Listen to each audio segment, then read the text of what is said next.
Bonjour, bonsoir à toutes et à tous. En ce mardi 16 décembre 2025, c'est l'épisode 259 d'iWeek, la semaine Apple.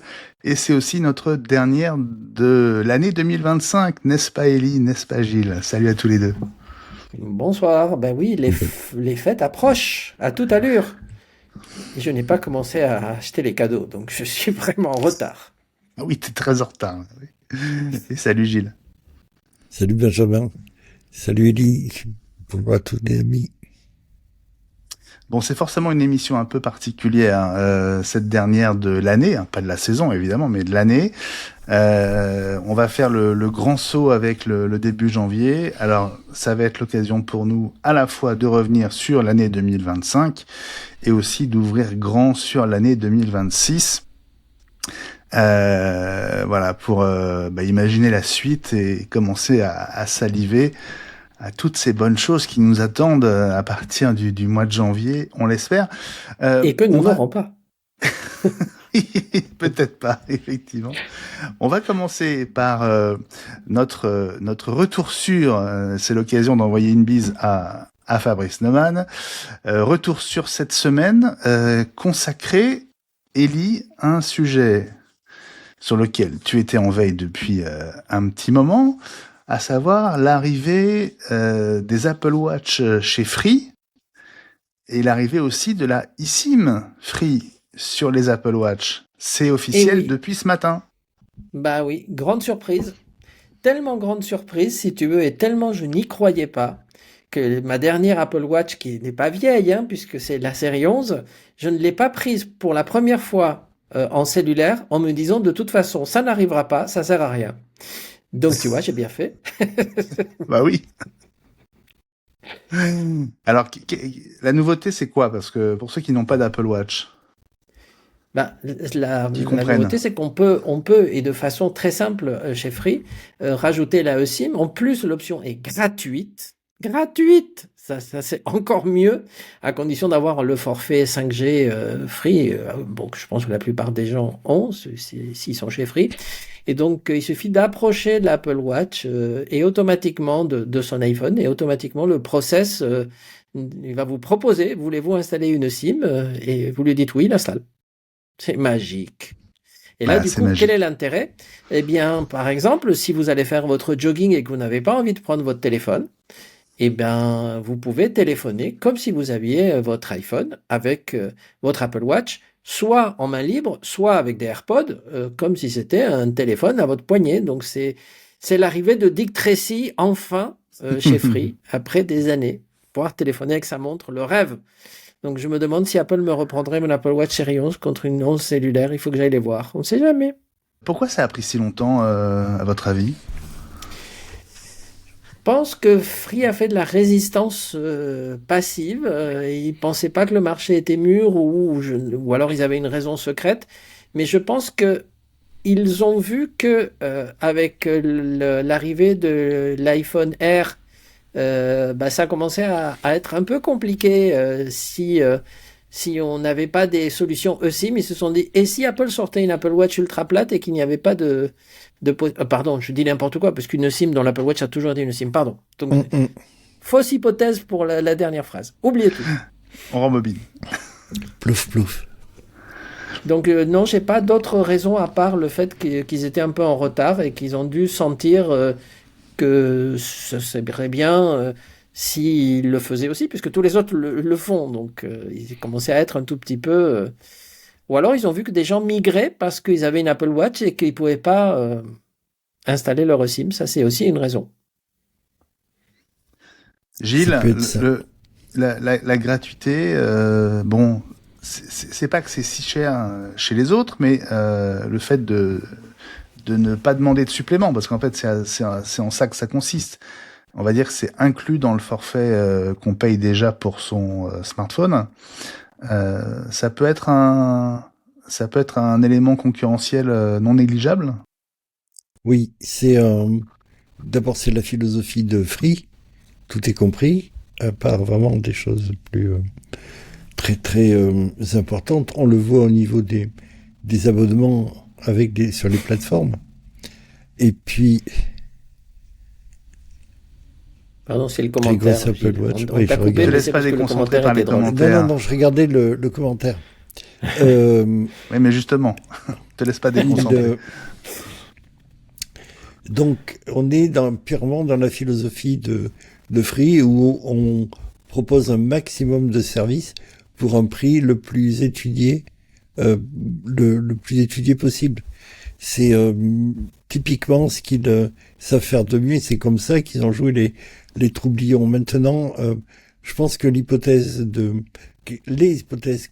qu'a soulevées Ellie sont les bonnes. D'une part, les gens qui menaçaient ou qui se plaignaient de partir parce que Free ne proposait pas cette option, et puis la finesse de l'iPhone Air qui n'a pas de place pour la carte SIM physique, et donc c'était le moment où on laissait passer le train, donc il fallait qu'ils y aillent. C'est vraiment une bonne idée. Alors, la gratuité, c'est aussi c'était une poêle à gratter pour les utilisateurs, les clients des autres plateformes. Dans la mesure où on peut pas s'empêcher de se dire, bon, ils en rajoutent une couche pour augmenter le revenu moyen par client, par consommateur, et ils me prennent un peu pour une vache à lait, quoi. C'est d'autant que c'est pris sur le forfait. Ouais. Ellie, on a un petit débat dans le chat. Phoenix Revenge, je vous salue évidemment toutes et tous. Phoenix Revenge qui demande si Bouygues propose l'iSIM pour Apple Watch. Mike qui lui répond non, pas Bouygues, c'est le dernier qui ne le propose pas. Est-ce que c'est exact? Je pense qu'il a raison. Je pense qu'il a raison. Je pensais que tous les opérateurs s'y étaient mis. J'ai eu un doute après. Et effectivement, au départ, on était sûr que SFR et Orange le proposaient. Ça fait des années. Ouais. Et il en restait donc 2. Mais je pensais que Bouygues s'y était mis. Mais bon, je peux vérifier pendant qu'on parle. Mais je pense qu'il a totalement raison. Donc Alors, Bouygues si doit tu être peux le dernier. vérifier, ce serait Oui, super. bien sûr, je vais vérifier tout de suite. Dans le chat, Phoenix Revenge dit justement le fait que Bouygues ne le propose pas, c'est ce qui l'a fait revenir chez Orange. Et Julien. Oui. Et l'ouverture de cette eSIM pour Apple Watch chez Free fait dire à Julien, ça peut me faire revenir à Free Mobile cette histoire. Voilà. Donc peut-être un peu à la marge, mais quand même pas si anecdotique que ça. Le fait que Free se mette enfin à l'Apple Watch. Didier pose cette question complémentaire. Est-il possible d'utiliser une eSIM Bouygues Télécom avec une Apple Watch? Non, justement. Non. Alors, non, j'ai la confirmation. Donc, Bouygues propose la eSIM pour les smartphones, donc iPhone ou Google Pixel, mais pas pour les Apple Watch. Voilà. Et donc, bon, vous savez que mon ami Grok est toujours actuel à la seconde près. Eux, ils ont déjà inclus, évidemment, le fait que Free Mobile propose ça depuis aujourd'hui gratuitement. Donc, bon. D'accord. mais pas donc Bouygues. Bon voilà, Bouygues donc est désormais le seul opérateur à ne pas proposer de eSIM pour l'Apple Watch. C'est très clair, merci, et ce retour sûr était bien utile pour faire justement le point sur la situation. On va attaquer avec le premier des deux gros morceaux de cette dernière de l'année, à savoir alors la rétrospective 2025. En fait, quand on l'a préparée, c'est beaucoup dire. Mais en tout cas, revenir sur les événements marquants de 2025, ceux qui nous ont marqués en tout cas. D'ailleurs, on compte sur vous aussi, les amis, les soutiens Patreon dans le chat, puisque seul vous, désormais, y avez accès, je le rappelle, on en reparlera tout à l'heure. Dites-nous dans le chat quelle a été pour vous l'annonce, le produit, l'événement qui a marqué 2025 pour vous dans l'univers Apple. On va en discuter, on va évidemment chacun replonger dans nos souvenirs de l'année écoulée. C'est pas si facile de se souvenir des choses les plus récentes finalement. Hein. Je sais pas si vous partagez mon avis. En tout cas, ça a été une année qui se termine. On va peut-être commencer par ça, hein, peut-être par le plus récent. Avec une série de départs, de changements, une sorte de mercato. On n'est pas dans le foot, on est bien dans la tech, mais assez spectaculaire chez Apple en tout cas. Élie, tu n'étais pas là la semaine dernière et je sais que tu voulais revenir dessus. Peut-être qu'on peut commencer par ça. On va évidemment ensuite reparler de quelques-unes des grosses annonces de l'année chez Apple. Qu'est-ce que ça t'évoque, le départ de John Andrea, le départ d'Alan Dye, leur remplacement immédiat, les rumeurs autour de Johnny Srouji qui a priori voilà, en tout cas pour le moment reste, c'est tout ce qu'on peut dire. Qu'est-ce que tout ça t'évoque?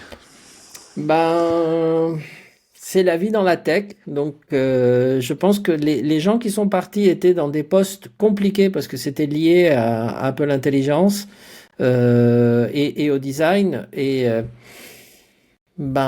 pour Gianandrea, je pense que c'était un peu inévitable. Et pour Alan Dye, c'est un peu, je pense, la pression ou le fait de trouver mieux ou c'est dans la suite du départ de Johnny Ive, c'est le peu d'intérêt récent du PDG pour la partie design. Je dis pas qu'il n'en tient pas compte, parce qu'Apple est une société de design, mais entre ce qui s'est passé ces dernières années sous Tim Cook et ce qui se passait pendant très longtemps aussi avec Steve Jobs, c'est le jour et la nuit. C'est-à-dire que l'époque Jobs, Apple était une société de design et l'ingénierie se pliait au désir imposé par les designers, alors qu'on est revenu à une société où l'ingénierie dit et le design essaye de s'adapter tant que faire, et on a des choses un peu plus épaisses, un peu moins surprenantes, on va dire, que ce qu'on a eu pendant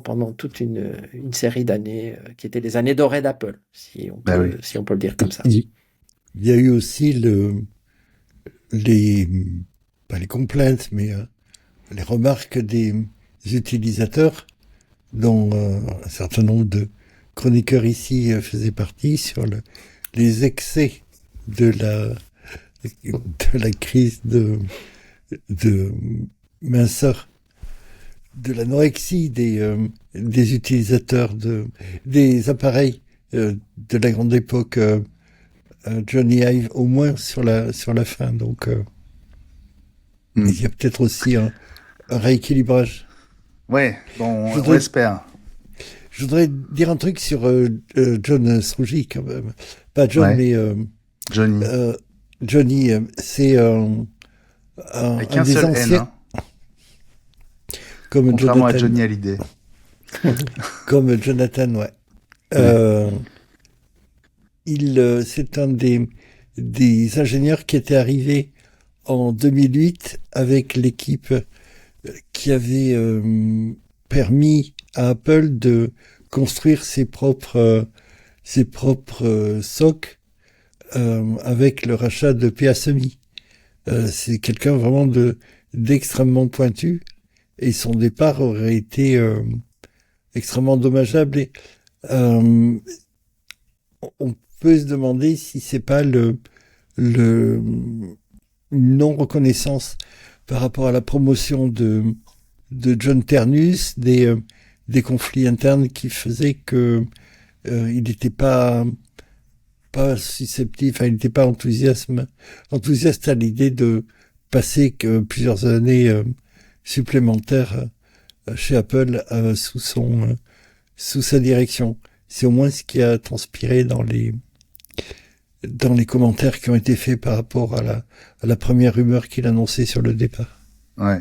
Bon, on disait la semaine dernière avec Fred Krasa, on était tous d'accord pour dire que il avait sans doute accepté à la demande de Tim Cook de rester encore un petit peu, mais que on le voyait pas chez Apple en 2027 en tout cas.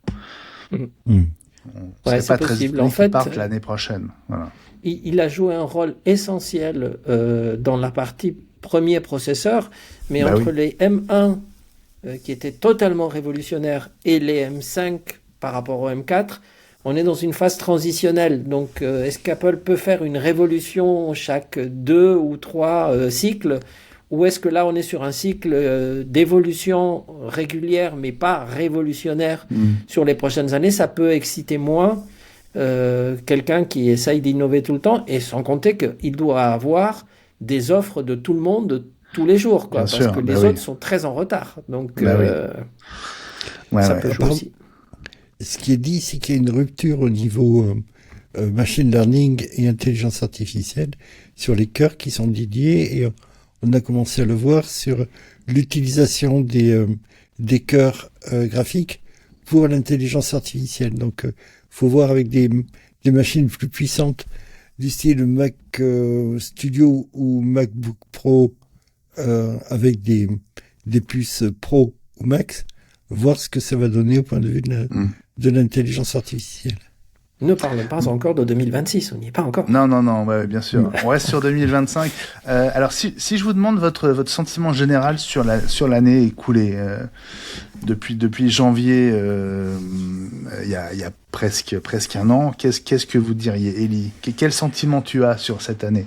Année calme, et j'ai dû faire un effort pour me rappeler ce qui avait été annoncé. Je pense que j'ai trouvé, j'en ai peut-être oublié, on va voir, mais je me suis dit, en revenant mois par mois, on compte à rebours, qu'est-ce qui a été annoncé, et je me suis dit, finalement, il n'y en a pas tant que ça. C'est Et dingue, c'est pas hein, si moi non plus. révolutionnaire Hein. que ça. Bon, il y a évidemment des petites choses qui nous ont marqués, tous, donc, et on va en parler. Mais hard et soft, il n'y en a pas tant que ça. Mais attends, tu sais, en remontant, est-ce qu'il y a déjà eu aussi peu de keynote? Non. Enfin, en tout cas, ça fait longtemps qu'il n'y en a pas aussi peu, quoi. Je suis Parce que vous en avez compté combien depuis le mois de janvier? 2. Keynote 2. Bah ouais. Bah, on avait entre guillemets c'est la WWDC, donc c'est Oui. presque une C'est demi-keynote, quoi. Oui, mais on avait Non, l'habitude c'est d'avoir les figures toujours un imposées, événement. oui. On avait toujours l'habitude d'avoir un événement au printemps. Oui, en mars, avril. Ouais. On avait la WDC. On avait septembre avec la keynote iPhone, Apple Watch, et on avait généralement novembre. un autre événement Ouais. en octobre. Novembre, ouais. On était sur un rythme de 4 minimum. Oui. Même si elles étaient en vidéo dernièrement, mais il y en avait quand même 4. Oui, souviens-toi pour les lancements du Mac Mini, du MacBook Air, on était sur le M4.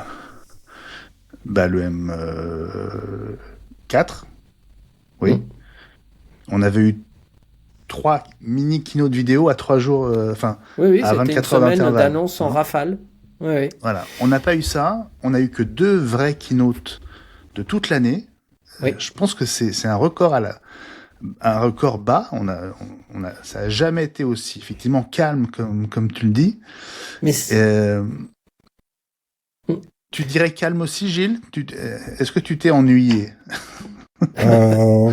Non, enfin, un petit peu. J'ai regardé passer au fil de l'eau en se demandant qu'est-ce qui se passait, si ils étaient en stase, en gestation, en phase de Non. chrysalide par rapport à autre chose à venir. il y a une J'étais un raison quand petit peu même. perplexe. Comment ça s'explique, ouais? Élie, alors? Il y a une raison. Et la raison, si tu veux, c'est le retard d'Apple Intelligence et de l'évolution. Parce que ça a induit que toute la partie Home, ou HomeKit, comme on veut, donc Home. c'est la partie domotique d'Apple a été stoppée net. Et ça inclut un certain nombre de produits, et ça inclut une keynote qui devait sortir vers la fin d'année, où on devait annoncer toute une série de produits, mais qui malheureusement, sans cette petite touche d'Apple Intelligence, ne sont pas sortis. Et donc, Tim a pris la décision d'annuler ces sorties de produits. Certains produits étaient totalement prêts. Ils devaient sortir. Je veux dire, l'Apple TV, pour ne pas le nommer, est prêt depuis des années et des années. En termes hardware, il est totalement prêt. La seule chose qu'il n'a pas, c'est le logiciel pour aller avec. Enfin, le logiciel complet. C'est de l'interface, en fait. L'interface utilisateur. Ce Siri ou quelle que soit la manière dont on l'appelle, et cette intelligence artificielle qui devrait... On va qui, l'appeler Gemiri, pour Gemini Siri, ou Siri Gem. C'est ça. Bon, donc l'IA, le retard de l'IA pour toi explique, Elie, le grand calme, on va dire. Pas tout, mais parce que, en fait, on a eu du M5, enfin, pardon, oui, on a commencé par l'année par encore du M4, mais après on a eu un peu de M5 en finale, mais pas tout. Donc on est sur une année de transition, mais il y a eu quoi? Il y a eu un iPhone. Si rappelez-vous le début de l'année, on a eu un iPhone, le 16e. Le 16e. Qu'on attendait depuis longtemps aussi. Donc il est arrivé, il s'est vendu. Ensuite, on a eu quoi? On a eu du MacBook Air. Ben, on a eu le MacBook Air M4 est arrivé, oui, Oui, puisque le M5 n'est toujours pas là. En février, je crois, non? Je dis une bêtise? Mars, ouais. Mars. En même temps, d'ailleurs, qu'un iPad Air M3. En même temps qu'un iPad, je crois que c'était la 10e, 11e génération. 11e, je crois, ouais. 11e génération. Ouais. Et par contre, la bonne surprise de ce mois de mars, parce qu'il y a eu quand même des petites choses en mars, c'était le Mac Studio avec le M4 Max ou le M3 Ultra, puisqu'il n'y a pas eu de M4 Ultra. Donc, ça, c'est la performance avec une génération de moins. Donc, puisque le M4 n'a pas le port de communication, on en avait parlé à l'époque avec Fred, qui permet de faire la communication ultra rapide. Donc ça, c'était, voilà, là, avec ça, on va jusqu'à la moitié de l'année. Donc, un iPhone, MacBook Air, et le reste, bon, iPad, petite évolution, et le Mac Studio, bonne surprise. Voilà, la moitié de l'année déjà. Oui, parce qu'il ne se passe rien d'autre jusqu'à la WDC, en gros. Exactement. Hein? Et le liquide glace. Oui. Le liquide glace, oui, exactement. Que moi j'aime et que d'autres n'aiment pas. Moi je l'aime. Ouais. Bon, cette WDC du mois de juin, alors on est le 9 juin dernier. Pour vous, le souvenir qui reste, c'est Liquid Glass? Oui, parce qu'il n'y a pas eu d'annonce hardware. Et qu'on pensait qu'il y aurait un Mac Pro. Rappelez-vous, on était presque sûr qu'il y aurait un Mac Pro. Il n'y a pas eu de Mac non, Pro. on n'était pas trop sûr, justement. Mais oui, il y a eu des doutes, mais il y avait eu des choses même des discours d'Apple, qui tendaient à faire croire qu'il y aurait un Mac Pro. Mais ils ont laissé planer le doute. Gilles, qu'est-ce qui t'a marqué, toi, pendant cette keynote de la WDC? Est-ce que quelque chose t'a marqué, déjà? Le liquide glace, j'en attendais beaucoup, parce que je me souviens de l'interface Aqua, que je trouvais extrêmement belle, même si elle était au départ, c'était mon retour sur... non, j'exagère, j'étais sur macOS 9 avant. Mais... oui. T'exagères, oui. Ouais, c'est le dernier macOS avant le 10, hein? Non, parce qu'il y a eu Puma et il y a eu le 10. Je parle mais de Aqua, Jaguar. ça faisait partie de macOS 10, hein, depuis oui, le mais tout je l'ai premier. vraiment connu avec Jaguar, pardon. Et il y avait quelque chose que même a été lissé ensuite avec les autres qui étaient moins translucide. On avait l'impression de glisser la main dans un torrent de montagne, en fait. Cette impression-là. Les présentations qui ont été faites par Apple au moment de la WDC me faisaient penser à quelque chose de cet ordre-là. Or, j'étais déçu une fois que j'ai pu mettre... c'est un running gag dans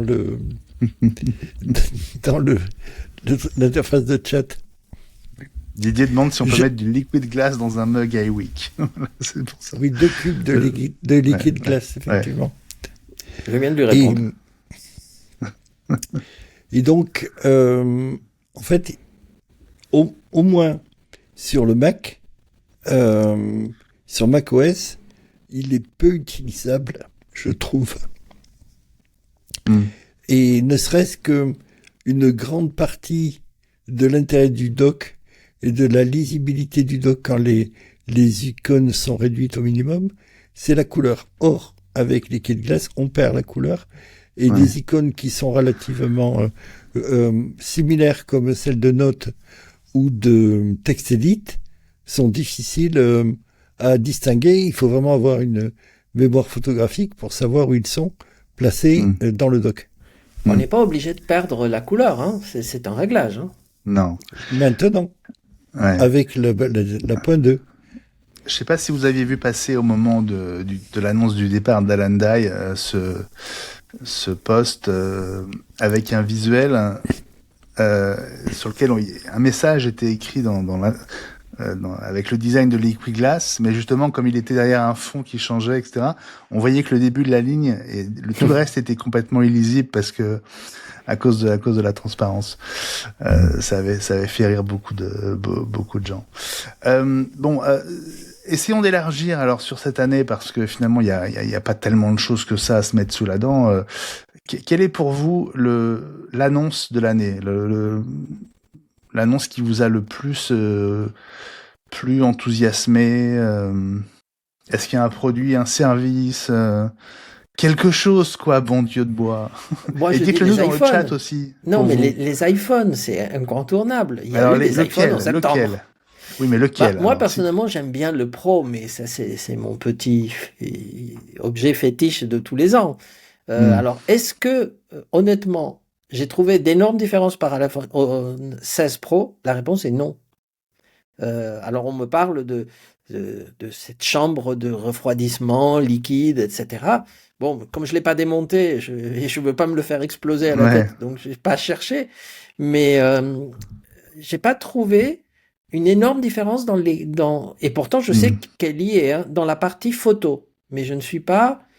Oui, et là je suis d'accord effectivement sur les AirPods Pro parce que ce sont les deux produits que j'ai achetés immédiatement. Donc l'iPhone, comme tous les ans, et les AirPods Pro que je viens de tester en traduction simultanée depuis hier, puisqu'on est en 26.2 et donc j'ai pu enfin tester la traduction simultanée qui marche très très bien.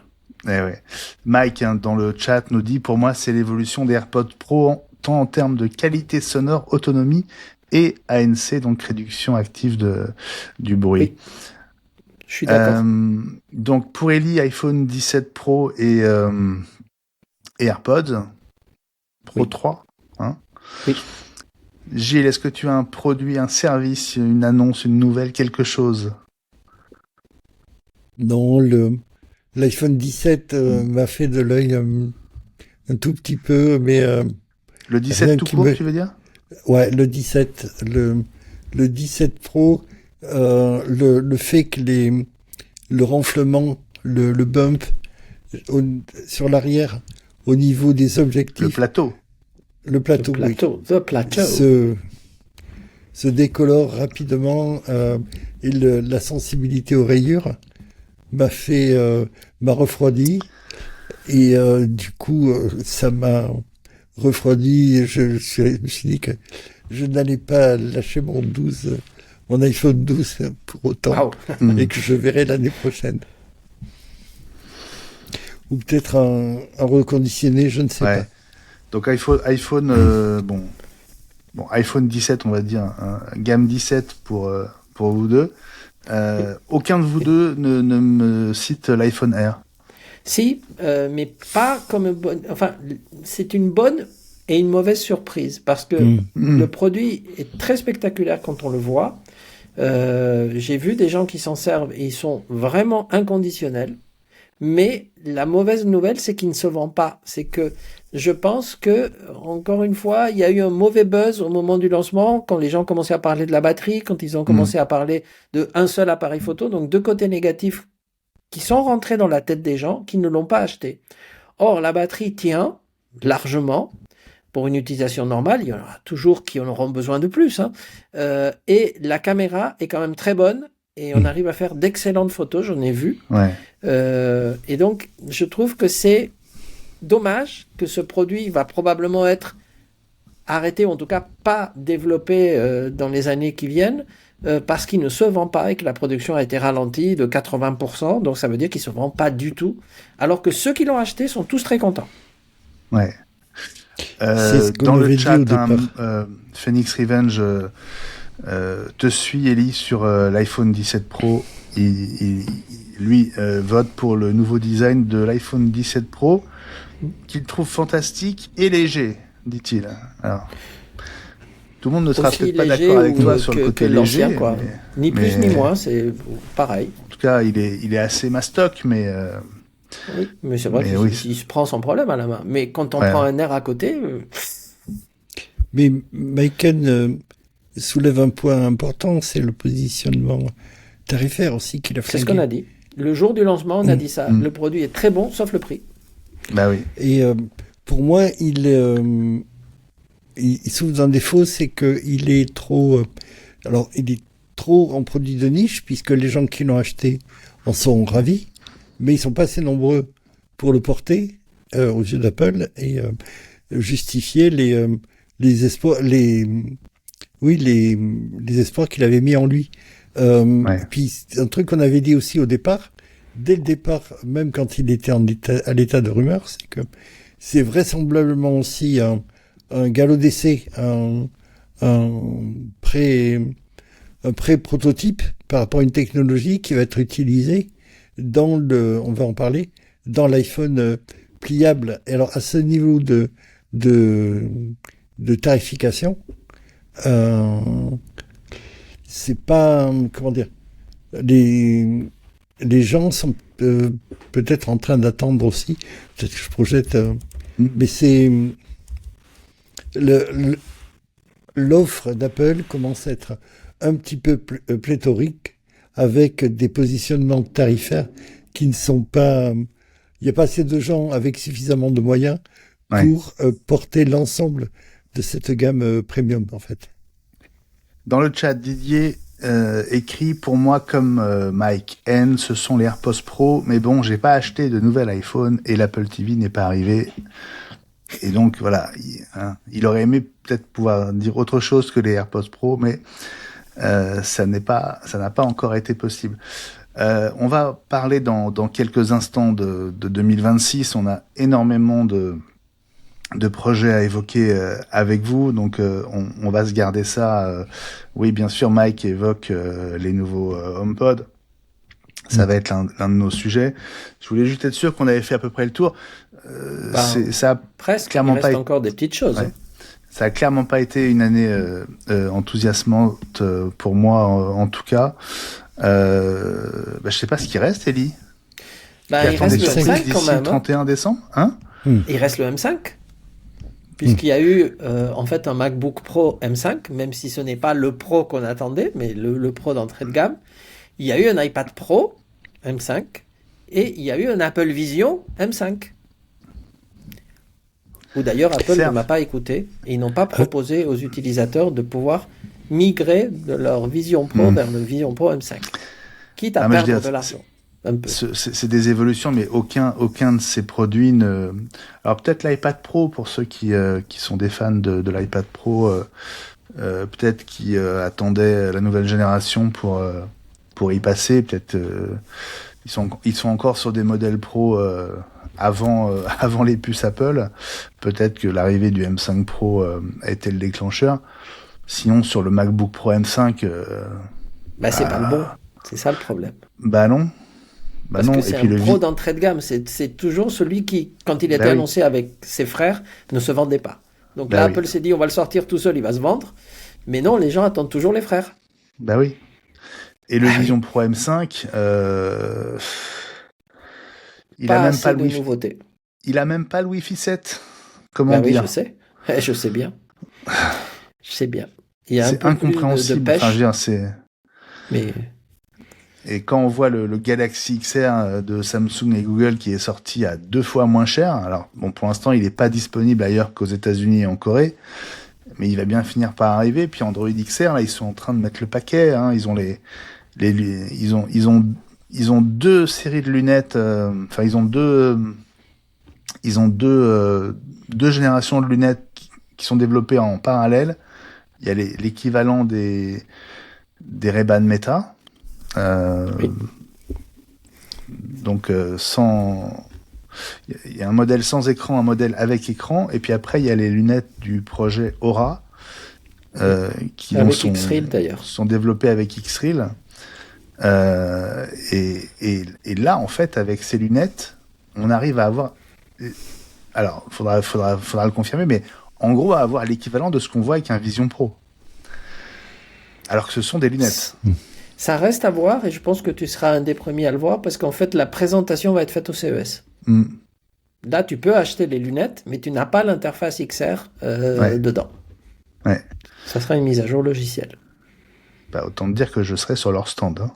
Ah oui, je pense. Parce que je serai au CES à partir du 4 janvier. Donc évidemment je vous tiendrai au courant. Ça serait peut-être un coup de... Avec grand plaisir, ouais. Ça serait peut-être un coup de pied aux fesses concurrentiel et salutaire. Ouais, ce serait bien, ouais. Ce serait bien. En plus, je pense que chez Apple, en tout cas, c'est en train de bouger. On va reparler de tout ça, évidemment, dans la partie consacrée à 2026. Avant ça, on a quand même quelques news à aborder. Je voudrais quand même rappeler à ceux qui ne sont pas avec nous grâce au lien spécial dans le chat, donc à ceux qui ne sont pas encore parmi nos soutiens Patreon, que c'est très important de rejoindre la communauté pour nous aider et nous soutenir aussi pour qu'on puisse continuer l'aventure iWeek. Vous savez que c'est beaucoup d'implications pour nous, beaucoup de temps. Voilà, le podcast est gratuit, donc on a vraiment besoin de ce coup de main de votre part. Je remercie vraiment de la part de toute l'équipe, toutes celles et ceux qui nous soutiennent déjà, mais on a besoin que vous soyez encore plus nombreux. Et donc ça se passe sur patreon.com/iWeek. Quand il y en a, il y en a souvent, mais il n'y en a pas tout le temps, parce que par exemple aujourd'hui on risque d'être un peu court pour faire un bonus. On est un peu dans les cadeaux et tout, donc c'est compliqué, mais en tout cas dans l'année en cadeau général bonus, il y a un bonus à la fin. Hein, comment tu dis, Gilles? Cadeau bonus.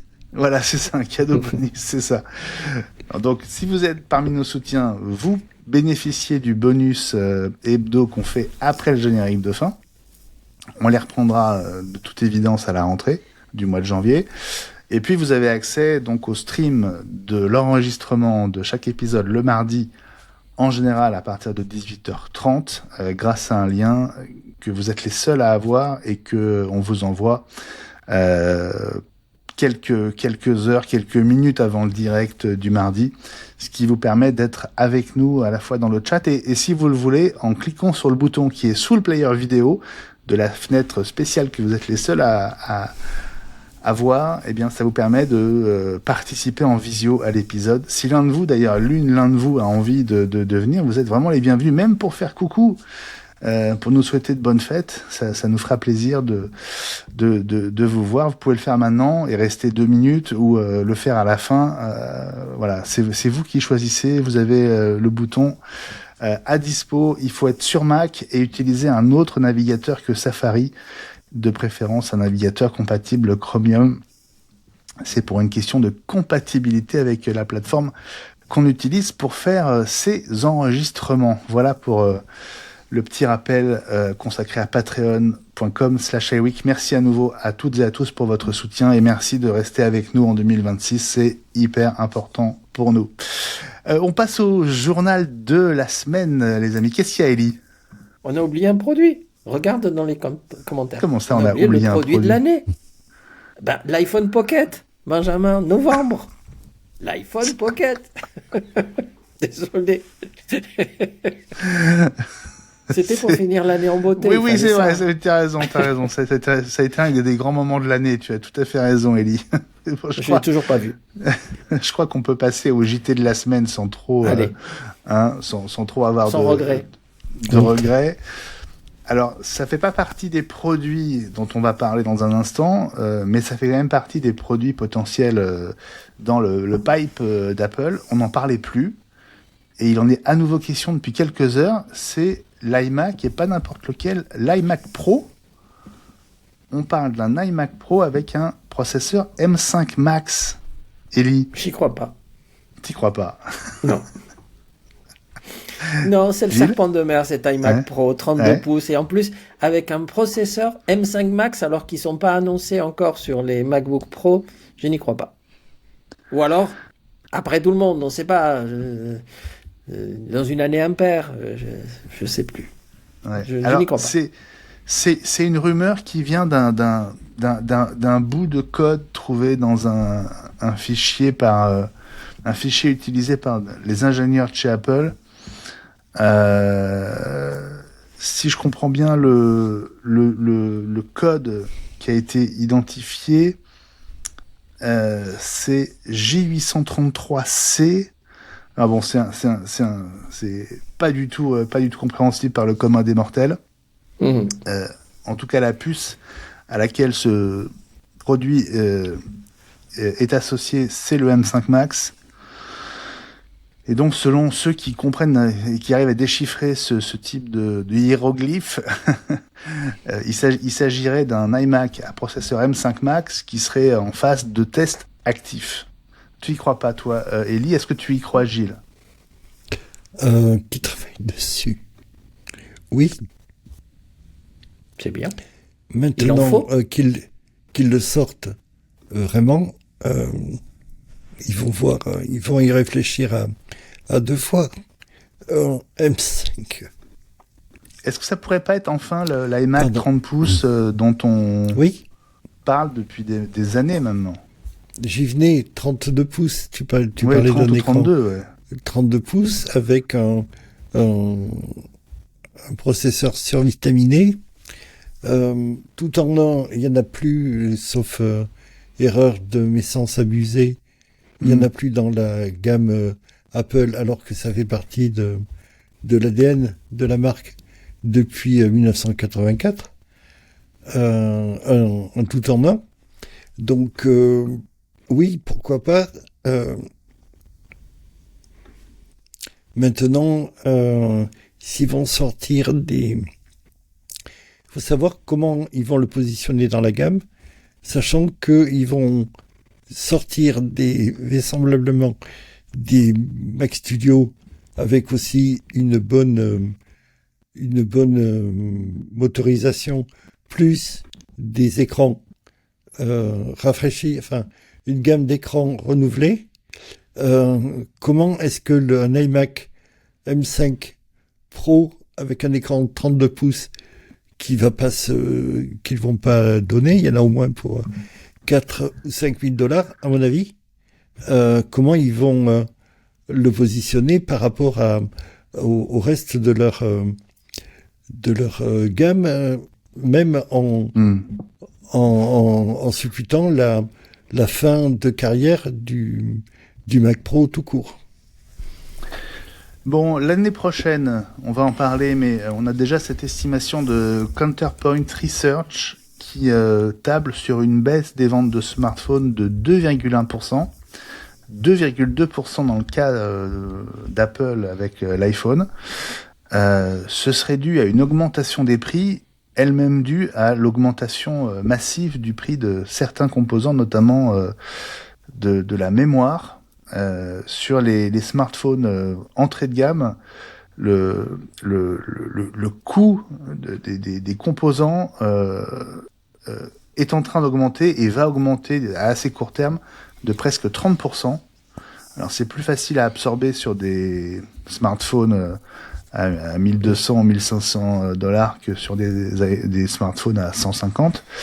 Mais ça va provoquer une hausse des prix, donc il faut qu'on s'attende peut-être à des iPhones plus chers en 2026, Ellie, peut-être, et donc à une baisse des ventes. Pas sûr. Alors, si le prix des iPhones augmente, forcément les ventes baisseront un tout petit peu. Moi, je pense que Apple ne devrait pas, en tout cas c'est un conseil que je leur donne et je sais qu'ils m'écoutent, baisser le prix des iPhones. Ils sont psychologiquement à un prix qui est trop élevé. Donc, par exemple, l'iPhone Air, dont on a parlé il n'y a pas longtemps. Donc, si nous sortent des iPhones l'an prochain, qui sont des iPhones de transition, à part l'iPhone pliable, et qu'ils augmentent les prix, en tout cas dans la gamme Pro, ça va faire baisser les ventes et Apple n'est pas dans une position tellement confortable qu'il puisse se permettre de rater un lancement d'iPhone. Donc s'il y a un produit critique où il ne faut pas trop toucher le prix, c'est l'iPhone. Ils vont déjà augmenter le prix de l'iPhone pliable parce que c'est un double iPhone et celui-là il sera à 2500 € ou plus. Donc déjà en ayant un produit à 2500, il ne faudrait pas qu'ils sortent un iPhone Pro 18 à, je sais pas moi, à 1500 €. Ça serait la folie. Moi, je le ferais pas. Il y a plusieurs choses. Parce que Apple a pour habitude de sécuriser ses approvisionnements en composants, pardon. Et donc, tout dépend de le volume et le timing des achats de composants en avance qui ont été signés. Ils ont acheté la RAM pour l'année ou éventuellement pour 2 ans, on n'en sait rien. Et c'est ce qui leur permet de conserver des prix relativement stables d'une année sur l'autre. Est-ce qu'ils ont pu sécuriser leurs approvisionnements sur 1 ou 2 ans supplémentaires? Est-ce qu'il y a une clause de rendez-vous pour adapter le prix en fonction de l'évolution du marché? On est sur des inconnus. Je ne mettrai pas ma main à couper sur une augmentation des prix de l'iPhone pour cette raison-là. Ok, bon. En tout cas, c'est quand même une tendance dont c'est un risque. C'était important pour nous de le partager avec vous, sachant que, comme tu le laisses entendre, Apple et Samsung sont quand même les deux fabricants qui sont les mieux armés pour résister à cette hausse des prix de la mémoire. Autre chose sur la tendance des iPhones, du marché des appareils, des smartphones, c'est que le seul segment qui risque d'augmenter, comme tous les ans, c'est celui des iPhones pliables. Ou pliants. Et donc, là, la dernière étude d'IDC... Mais ça n'existe pas encore, les iPhones pliants, Gilles.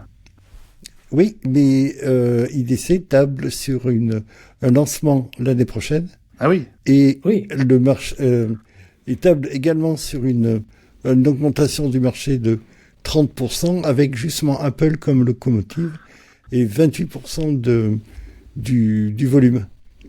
Ah bah c'est sûr que quand ils vont arriver, ça va forcément faire bouger le créneau, le secteur, c'est sûr. Bah oui, Mark Gurman va en acheter un, on le sait. Ça c'est sûr, ils en ont vendu au moins un, ça c'est gagné d'avance. Ellie, tu as sans doute vu passer cette news à propos de l'appétit immobilier d'Apple à Cupertino, donc dans sa ville natale en Californie, dans la Silicon Valley. C'est là que se trouve déjà l'Apple Park, c'est là qu'Apple historiquement avait son siège au One Infinite Loop. En fait, quand on se promène dans le quartier, tous les immeubles autour, sur des centaines de mètres, sont déjà décorés du logo Apple. Donc, ce sont des extensions de bureaux. Et une quarantaine, je crois. Ouais. C'est affolant. Depuis le mois de juin, ils ont multiplié les achats d'immeubles entiers. 365 millions de dollars ici, 350 millions là, 166 là. Il y a encore un nouvel achat de 216 millions de dollars là qui a apparemment quelques jours, qui est très récent. Ce qui fait qu'au total, rien que depuis le mois de juin, Apple a mis $1 milliard sur la table, rien que pour acheter des bureaux supplémentaires, des immeubles à Cupertino. Ça va devenir Apple City, non? C'est déjà. Mais c'est ça. C'est déjà. Mais je pense que peut-être que Tim Cook a vu que Elon Musk faisait ça au Texas, puisque maintenant ils ont une ville qui s'appelle Starbase. Parce qu'il n'y a que des trucs à eux, ils se sont dit, et si on faisait la même chose? Donc, mais oui, ça le mérite parce que, enfin, moi, je suis au courant parce que, figurez-vous que depuis des années, je me suis abonné à la newsletter de la mairie de Cupertino. Donc, dès qu'il se passe quelque chose à Cupertino, je reçois un mail. Des fois pour des trucs du style l'école primaire va renouveler son bus, etc. Bon, des choses qui m'intéressent pas forcément, mais de temps en temps, il y a une petite news sur Apple quand même. Et donc j'étais au courant de ces achats frénétiques, et effectivement ça mérite, puisque maintenant je pense que plus de la moitié de la ville largement appartient à Apple, hein, mais plus de la moitié. C'est fou, hein. Ouais, c'est fou. Ils ont racheté les locaux de HP pour faire l'Apple Park.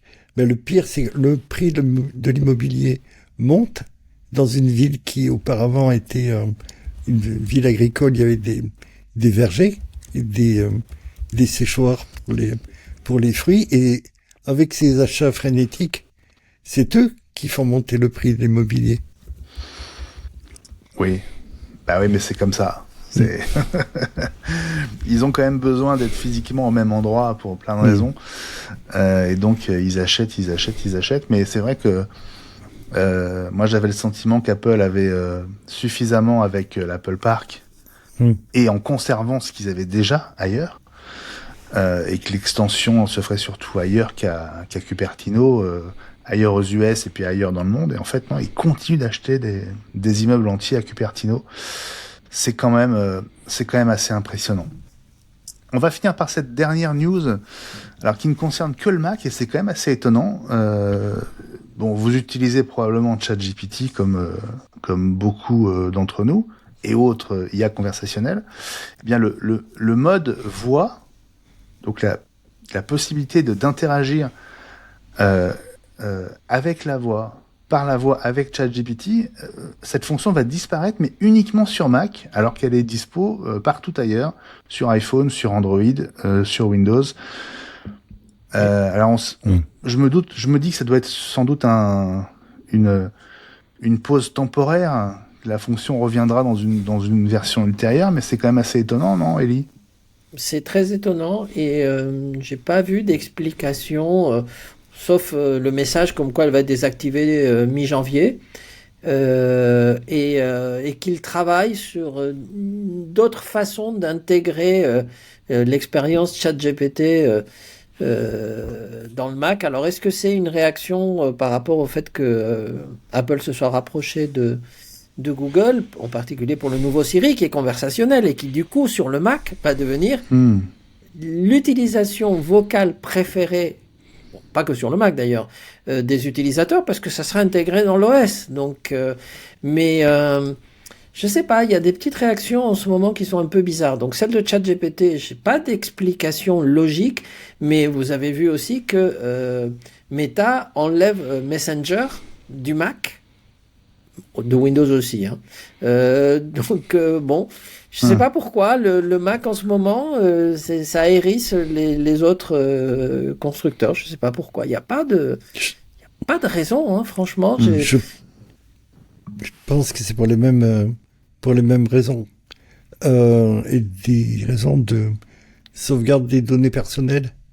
D'une part, alors à mon avis, c'est parce que les protections du Mac, pour ce qui est de Meta et de Messenger, ne permettent pas soit de collecter suffisamment de données, soit d'afficher suffisamment de pubs. Donc ça ne justifie pas les frais de développement, et ça renvoie les gens, ça réoriente les gens vers le téléphone où il est plus facile de récupérer des choses.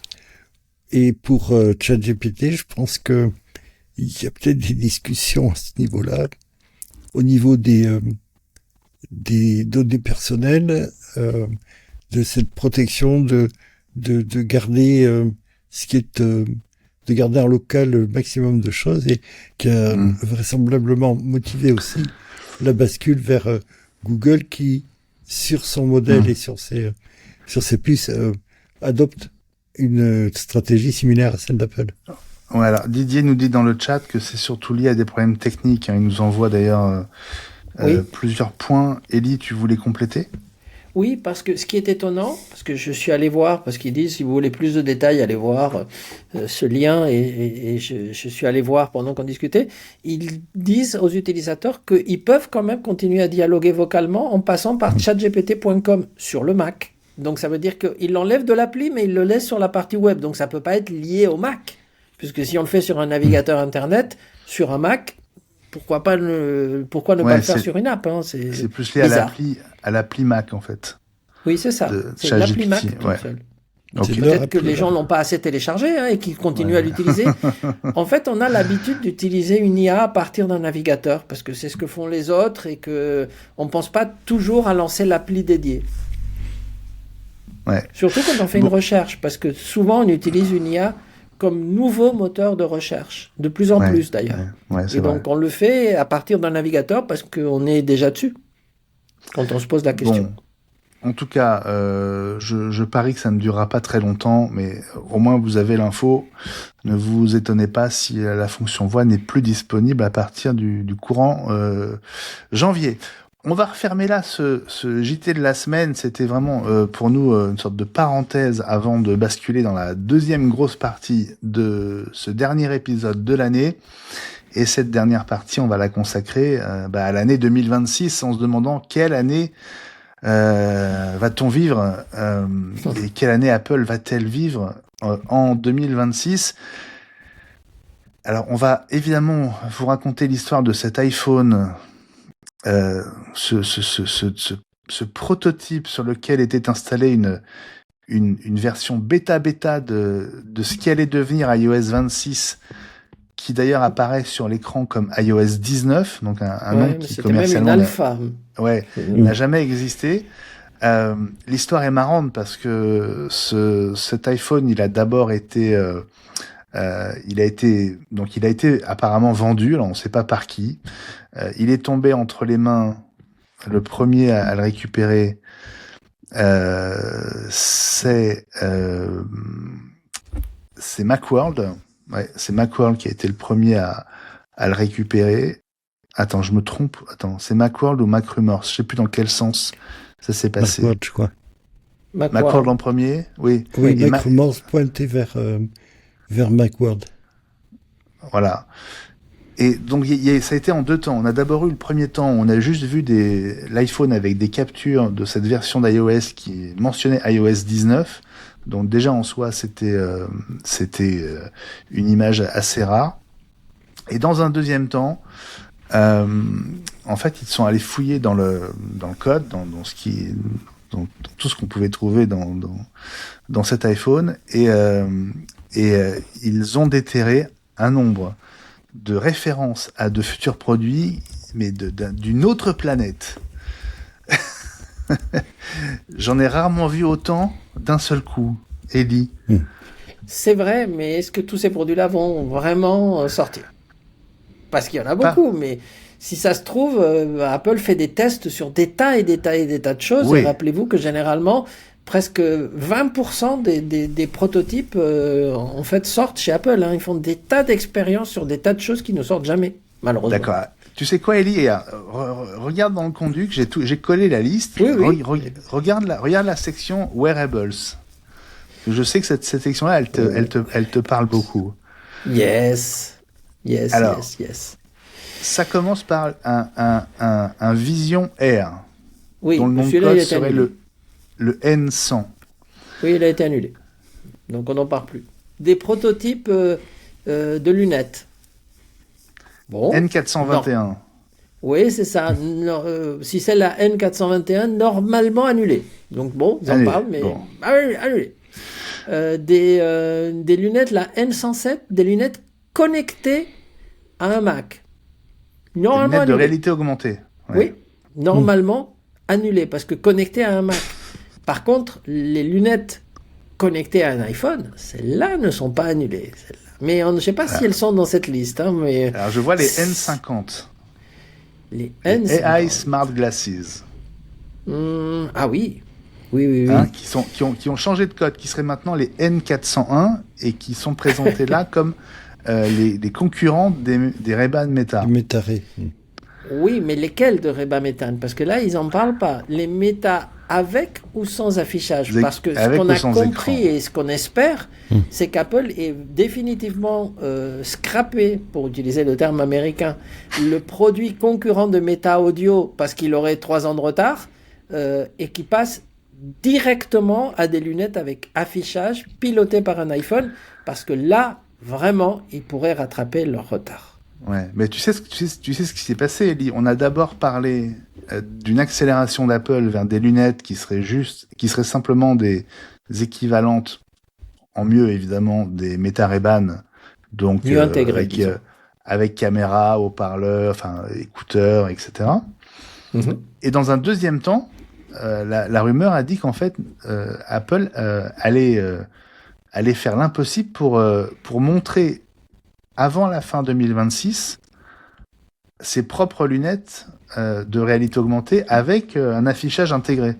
Oui, utilisant la puissance de l'iPhone. Parce que justement, il n'intégrerait pas, contrairement à beaucoup d'autres, une puce avec les lunettes. Ça serait juste de l'affichage. Alors, de deux façons possibles. Soit ils font comme les concurrents, X-Real et autres, et ils utilisent l'USB-C, et donc ce sont des lunettes connectées à l'iPhone par un câble, qui en même temps les charge. Donc c'est juste un afficheur, parce qu'en même temps, ils n'ont pas besoin de mettre une alim. C'est comme le projet Aura, ça, Oui. Ou alors, Apple réussit, et ça serait... ils ont l'expérience avec CarPlay déjà depuis un moment. Ils réussissent à faire l'exploit de faire des lunettes non rattachées au téléphone et qui afficheraient en Bluetooth ce que fait Apple, puisque je vous rappelle que CarPlay affiche en Bluetooth. Et ils arrivent à projeter sur un écran ce qu'ils veulent depuis un iPhone. Donc, ils peuvent, s'ils veulent. Ouais. Bon, en tout cas, ce ne sont que les wearables. Ce ne sont que les wearables. Que ça. Et c'est pas fini, parce qu'il y en a d'autres. Ils parlent aussi d'un Vision Pro moins cher. On n'y croit pas. N109. Je crois que Vision Pro ne va pas vraiment beaucoup évoluer. Je pense que si Apple réussit, à partir du moment où ils sortent une première lunette, j'espère que ce seront les bonnes, on parlera plus de Vision Pro. Surtout que ce qu'on a lu c'est encore une fois des rumeurs, mais ce qu'on a lu, c'est qu'Apple allait utiliser une bonne partie de l'expérience Vision Pro dans les lunettes. Bien sûr. Donc, à partir de ce moment-là, si on peut les porter, qu'elles sont ultra légères, certes, il faut un iPhone, mais ça fait vendre un iPhone à côté, donc c'est pas mal pour Apple. Ça permet d'avoir un bon prix. Le Vision Pro, il se vendra plus du tout. Ouais, bien Déjà sûr. qu'ils Il y a vont pas. Tout un tas de professionnels. Je sais que ça. Bien sûr. Ils sont. C'est. Oui, mais Gilles, si les lunettes font à peu près la même chose, ils choisiront le produit le plus léger, le plus. Question d'autonomie. Oui. Parce que même des gens comme X-Real, X-Real, on en parle parce que ça a été les premiers à le faire, ils arrivent dans des lunettes à enfermer l'utilisateur dans une expérience qui est quasi aussi immersive. Donc, Bah oui. C'est pour ça que Google et Samsung les ont choisis d'ailleurs, je pense.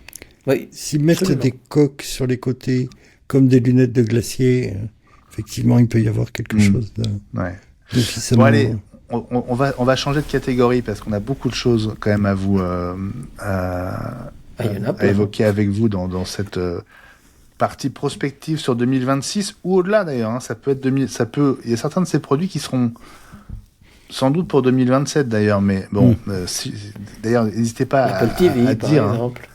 Et voilà. 2027. N'hésitez pas. Bon, si on commençait par le commencement, tiens, le haut de la liste, tous les produits liés à la domotique dont on a parlé tout à l'heure. Vas-y, Ellie, serre-toi dans la liste. Vas-y, fais-toi plaisir. Yes. Dans les produits qu'on attend, évidemment, des AirTags, parce que c'est les plus simples. Donc ça, c'est les plus faciles. Ils les sortent quand ils veulent. AirTag 2. Ouais. Donc AirTag 2, nom de B589, code B589, voilà, couler. Donc on va faire une bataille navale, on va faire couler ou toucher pour ceux qui risquent de sortir. Un Apple Studio Display 2, il a même 2 noms de code, donc peut-être qu'il y aurait 2 produits. Alors, depuis le temps qu'on l'attend, oui, mais Le fait qu'il l'appelle Apple Studio Display, ça veut dire à quel prix?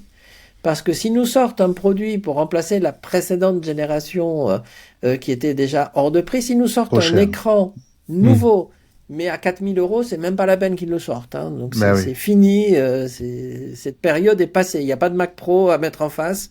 Et pour un Mac Studio, il faut pas que ça soit dans des gammes de prix. Donc oui, un Studio Display 2, pourquoi pas, un 27 ou 32 pouces, mais pas dans la catégorie XDR, hein, pas dans les super hauts de prix avec des roulettes à 1 000 €. Hein, donc ça, niette. Ouais. Donc pourquoi pas, mais encore une fois, ils peuvent le sortir s'ils se branchent à quelque chose. Et tout à l'heure, dans les commentaires, il y avait un commentaire en disant « Oui, ce qu'il faudrait, c'est qu'ils puissent se connecter à un Apple TV. » Oui, il faudrait qu'ils rajoutent une entrée HDMI, comme font tous les fabricants d'écrans de la Terre, à part Apple. Tout le monde a une prise HDMI, ça coûte pas cher, mais Apple ne l'a pas. Donc, sinon, quel intérêt pour mettre sur un studio ou un Mac Mini? Mac Mini, généralement, on n'a pas besoin d'un écran parce qu'ils sont souvent utilisés en serveur, contrôlés à distance ou des choses comme ça. Il y a plein de gens qui ont un Mac Mini. En home cinéma ou des choses comme ça. Oui, alors, ils n'ont pas forcément un moniteur Apple d'ailleurs, mais... Bien sûr, mais connecté à un studio display, bon, non. Pourquoi pas. En tout cas, ça va plus avec un studio, puisque rien que dans le nom, ça irait sur un Mac Studio. Donc, pourquoi pas. L'écran existe et est prêt depuis des années. Donc, la seule chose qui manquerait, c'est l'unité centrale qui va avec, donc Mac Mini ou Mac Studio. Donc oui. Alors, on arrive à la partie peut-être la plus intéressante parce que la plus nouvelle. Et la partie domotique. Alors il y a le produit J355 dont on ne peut pas prononcer le nom parce qu'à chaque fois que j'en parle, ça recule de 6 mois. Donc c'est ce produit que vous attendez tous et que j'attends et dont on parlera pas. C'est le Voldemort d'Apple. Bon, c'est pas un nouveau produit, c'est l'Apple TV. Oui. Nouvelle version. Eh bien, il va sortir, j'espère. Il pourrait changer d'ailleurs complètement de design. Hein. C'est une. Mais j'espère aussi parce que justement l'Apple TV tel qu'il est trop limité parce qu'ils ont voulu faire un truc très petit qui occupe pas de place, etc. Bon, très bien, mais s'ils veulent faire des choses en domotique, s'ils veulent lui donner de la puissance, s'ils pouvaient lui donner un tout petit peu de connectique, ça serait quand même bien. Même un port USB-C, même un seul, ça serait déjà très bien. Il était avant. Je sais pas pourquoi ils l'ont enlevé. Donc ça serait tellement bien. Et on parle d'un processeur A17 au minimum, qui donnerait beaucoup de puissance pour les jeux. Dernière version, évidemment, de tout ce qui va être connectique. J'espère que le HDMI, évidemment, sera à la dernière norme. Et tant qu'à faire, j'espère qu'Apple sera, puisqu'ils ont pris du retard, le premier constructeur à nous annoncer quelque chose de compatible Apple Vision 2, Dolby Vision, Apple Vision, Dolby Vision 2, puisque le produit est sorti à l'IFA, en tout cas les specs, et que je pense que la plupart des constructeurs vont annoncer des produits compatibles Dolby Vision 2 au CES. Et le pass-through, oui, tellement oui. C'est Didier qui te rappelle ça. Mais qui t'enfonce le couteau dans la plaie. Tellement oui.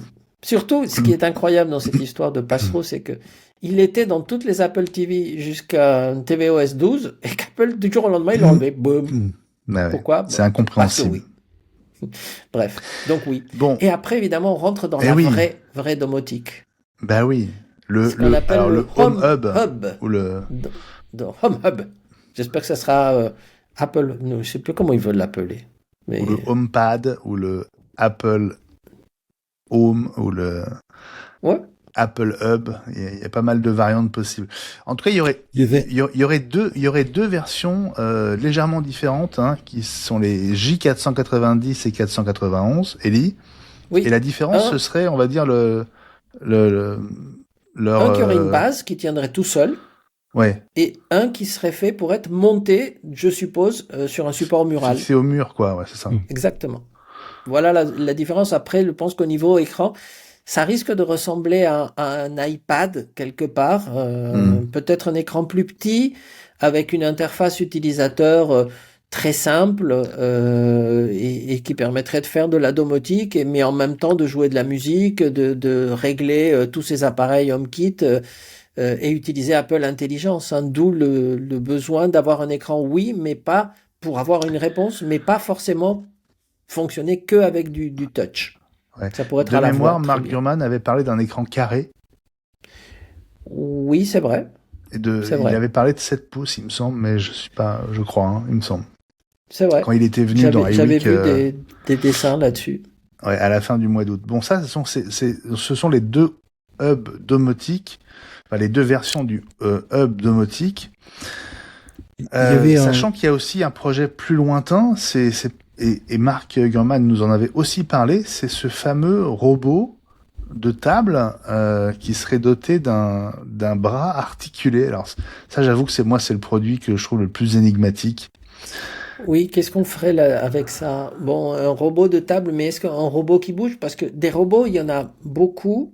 La Ouais. robotique est un domaine où Apple veut s'investir vraiment à fond, et donc il risquerait d'y avoir, mais peut-être pas l'an prochain, des tas de choses dans le domaine de la robotique, mais ça serait presque un accessoire domotique parce qu'on a vu des tout petits robots qui sont presque des jouets, des robots qui roulent par terre. Tu en as vu au Ouais. CES et les Chinois en ont plein, Ouais. avec une C'est comme dans caméra Star ou un Wars. écran qui te suivent, etc., etc.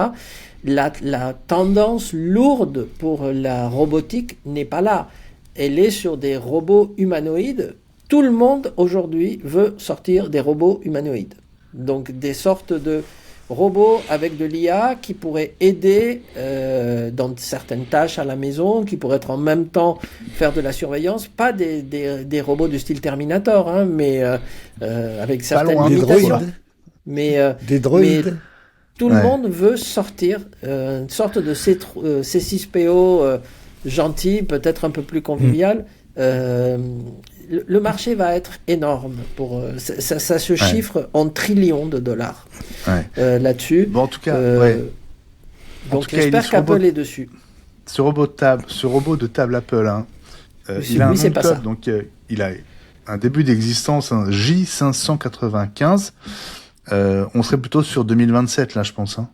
Je crois que oui. Ouais. Hein. Je crois que oui. Ça m'étonnerait qu'on arrive à voir ça l'an prochain parce qu'il y a déjà trop de choses. Presque. Il y a trop de choses pour l'an prochain.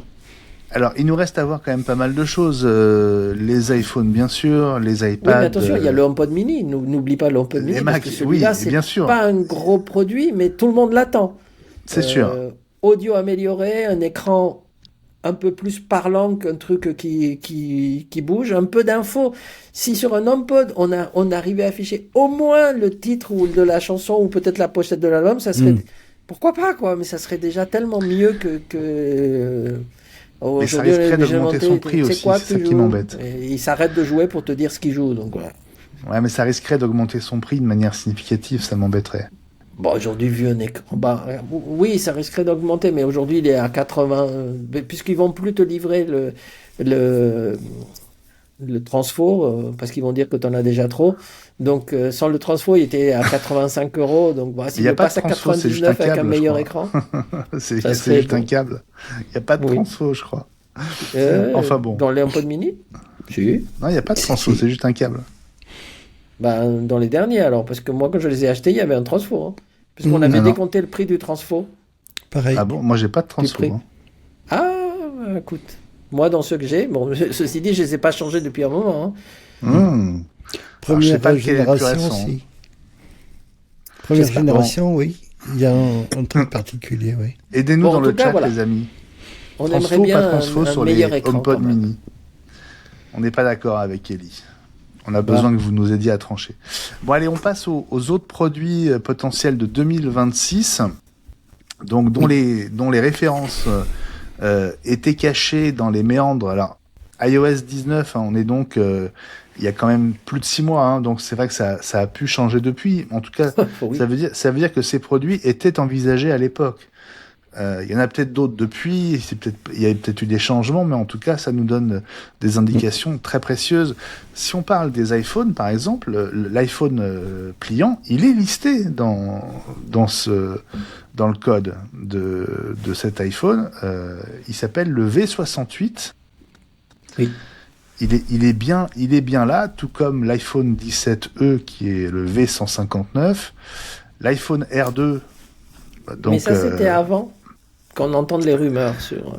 C'était avant qu'il se prenne une tôle, donc V62, il sortira peut-être plus tard, ou il sera peut-être annulé d'ici là.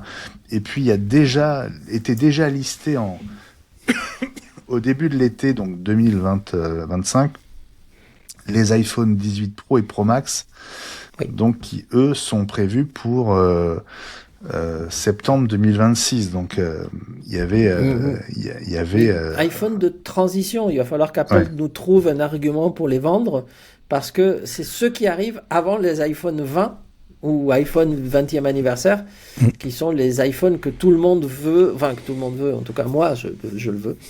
On verra le reste. C'est l'iPhone il faudra protéger, parce qu'il est totalement en vert, et celui-là c'est celui des 20 ans. Et on l'attend, parce que les 20 ans de l'iPhone, j'espère qu'Apple fera une fête, j'y crois pas, mais il pourrait faire une petite fête pour les 20 ans de l'iPhone. Ils en feront une, mais pas pour nous. Non, mais c'est pour ça. Tous ceux qui étaient à la keynote. Alors, si on continue à dérouler, si on passe au Mac, alors là, il y a du lourd aussi. Bon, je passe sur le MacBook Air M5, qui devrait être l'une des premières annonces de l'année, hein. Oui. Je pense que oui. C'est janvier ou février au plus tard, mais moi je dirais janvier. Ouais. Donc ça va arriver assez vite.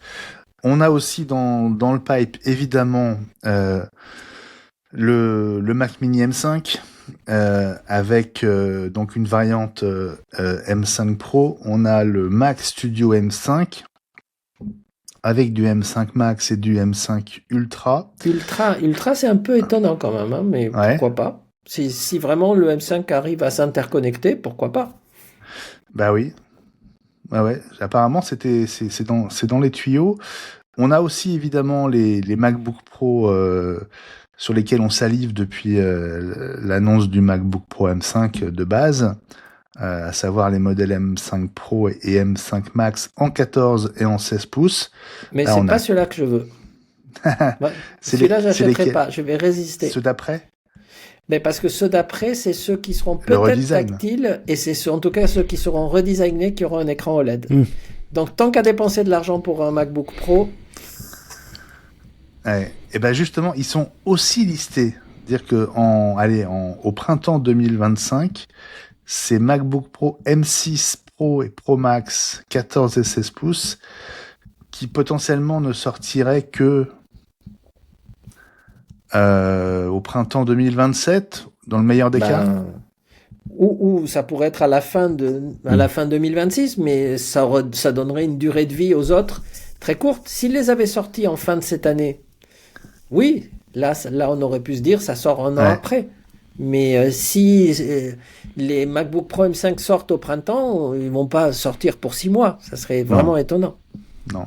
Et alors, je sais pas si tu l'as remarqué, Élie et Gilles, si vous l'avez remarqué, mais on a un changement de lettres pour les noms de code de ces MacBook Pro M6 Pro et Pro Max.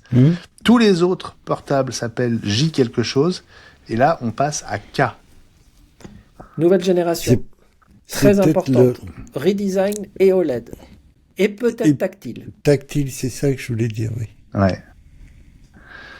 Bon, ça veut dire que on va être sur une année un peu de transition là, du coup, en 2025. La question, c'est à combien de fois vous changez de MacBook Pro, parce que si c'est tous les ans, why not? Le M5 sera certainement mieux, mais si c'est pas tous les ans, autant attendre le M6. D'ailleurs, ça fait penser à une chaîne de télé, donc M6. Pourquoi pas? Oui, c'est sûr. Même si vous tombez en panne, vous pouvez prendre du reconditionné pour attendre. C'est vrai, ouais. C'est vrai. Parce que vraiment, ça fait combien d'années que le MacBook Pro n'a pas été redesigné? Le 14 et le 16, ça fait un paquet d'années qu'on le... depuis les M1, hein. Bah ouais. Donc ça fait 5 ans. Ça fait 5 ans. C'est beaucoup. Rappelez-vous qu'Apple, quand un produit était redesigné tous les 3 ans, c'était déjà long. Donc 5, c'est presque préhistorique. Hein. Mais il y a une prise de risque aussi sur un redesign, une refonte complète, de se jeter sur la première version. C'est sûr. On a eu... Alors, il faut qu'on ajoute quand même donc la rumeur sur l'iMac Pro M5 Max dont on parlait tout à l'heure. Il n'est pas listé. C'est pour ça j'ai séparé les deux news, enfin les deux rumeurs, on va dire. Mais peut-être qu'on peut, parce qu'il n'y a pas d'iMac dans cette liste. Ça, c'est aussi un des constats. Il n'y a pas d'iMac. Si, l'iMac M5 Pro. Non. Pas dans la liste, mais dans les rumeurs, oui. Ah oui, non, mais dans la liste, là.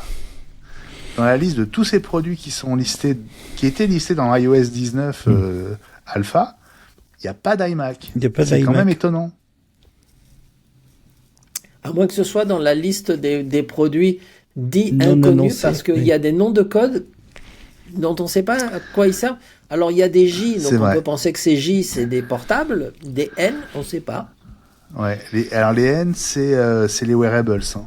Ah, alors... donc, c'est la famille Apple Vision Pro, Apple Glass, Apple Watch, etc. Ouais, alors... Ouais. Donc, on ne sait pas. Mais ce qui est étonnant, c'est que dans cette liste de fuites, ou alors les mecs ont interprété le code, mais vraiment, c'est presque comme s'ils décryptaient des hiéroglyphes égyptiens, parce qu'ils sont même arrivés à trouver des noms de code pour des processeurs, voire des processeurs comme le U3. Mais c'est étonnant, parce qu'ils sortent un code T2034. Ah bah oui, ça c'est le U3, Ultra Wideband. Ah bah ouais, bravo les mecs. Hein. Bravo. On a ils ont peut-être déduit du U2, par exemple, tu vois, du nom de code du U2. Tu vois. On a quand même des J349, 190 et 226. Ouais. Et les J, on sait que c'est... c'est les Mac. C'est les Mac. Mac Mini. C'est les Mac jusqu'au MacBook Pro M6 Pro. C'est où ça. Là, on passe à K. Ouais. Donc, ancien design. Ouais. Et à propos des Mac, j'ai peut-être oublié le plus important de l'année prochaine. Ah. Le Mac à processeur A18 Pro. Oh le fameux Mac super entrée de gamme. Oui. Le J700. J700. Ouais. Oui, tout à fait. Et d'ailleurs, le nom, c'est le premier dans la série des J, hein, donc c'est vraiment l'entrée de gamme. Hein. Ouais. On parle d'un prix à moins de $700 hors taxe, potentiellement, et peut-être moins de 600 pour l'éducation. Il y a un marché. C'est sûr. Ouais, c'est sûr. Bon, je crois qu'on a fait le tour à peu près de tout. Alors, s'il y a quand même un truc que je remarque, c'est que... non, pardon, il y a les Apple Watch, il y a la série 12, effectivement en Wi-Fi et cellulaire. Il y a l'Apple Watch Ultra 4, déjà.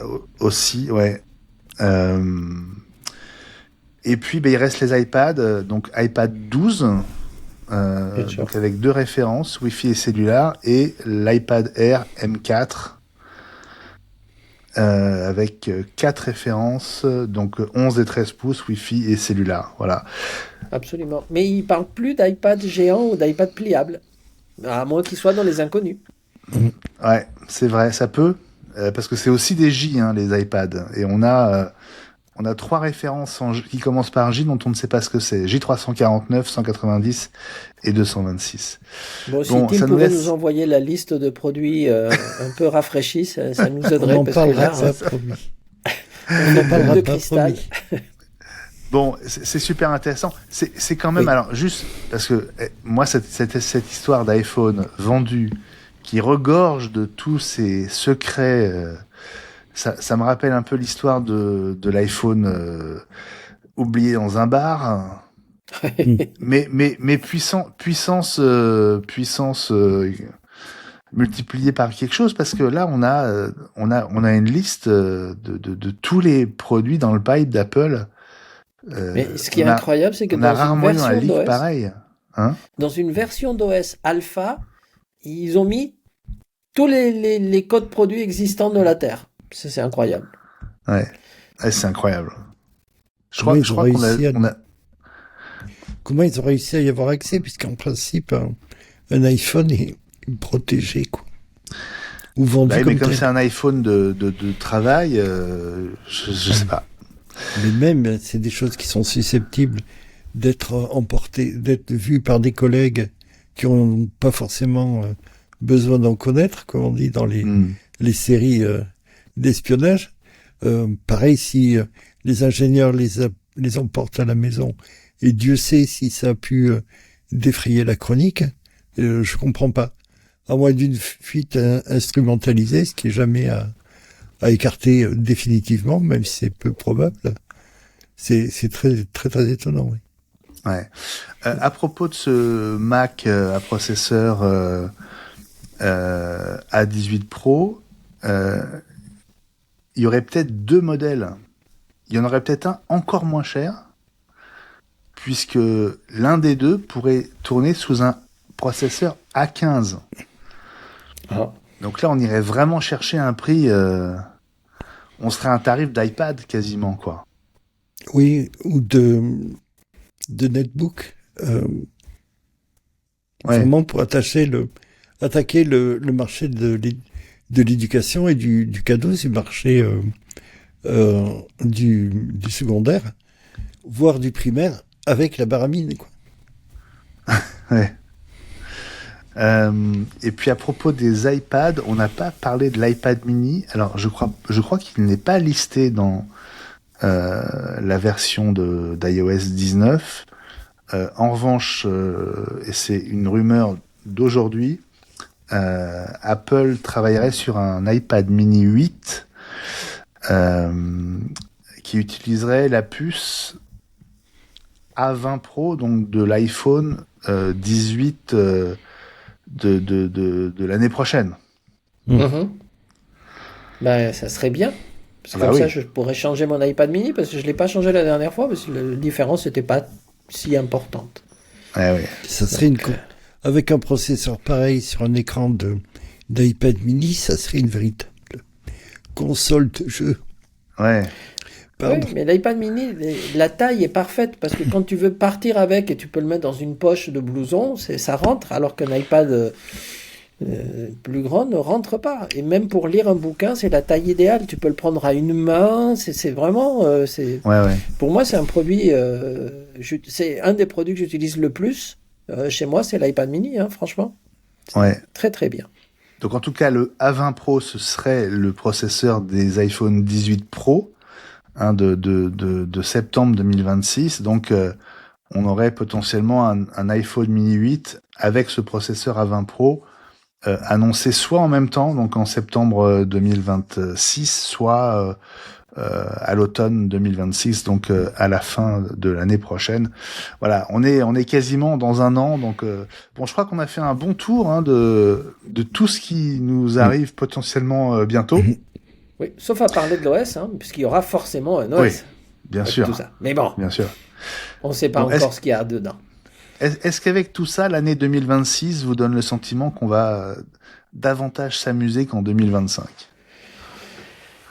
Il faut espérer. En tout cas, il y a un énorme rendez-vous pour Apple en 2026 qui s'appelle le printemps, parce que s'ils ratent la sortie du 26.4, c'est-à-dire la version avec la nouvelle extension d'Apple Intelligence conversationnelle, alors là, je pense qu'il y a beaucoup de gens qui vont commencer à regarder à côté.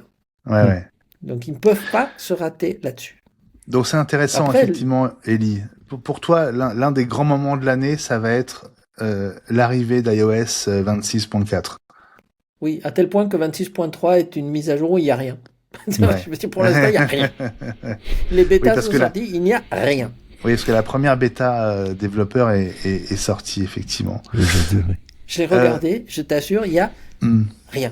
Enfin, Bon. si, il y a des placeholders pour des futures choses qui n'y sont pas. Bah oui. Beaucoup de...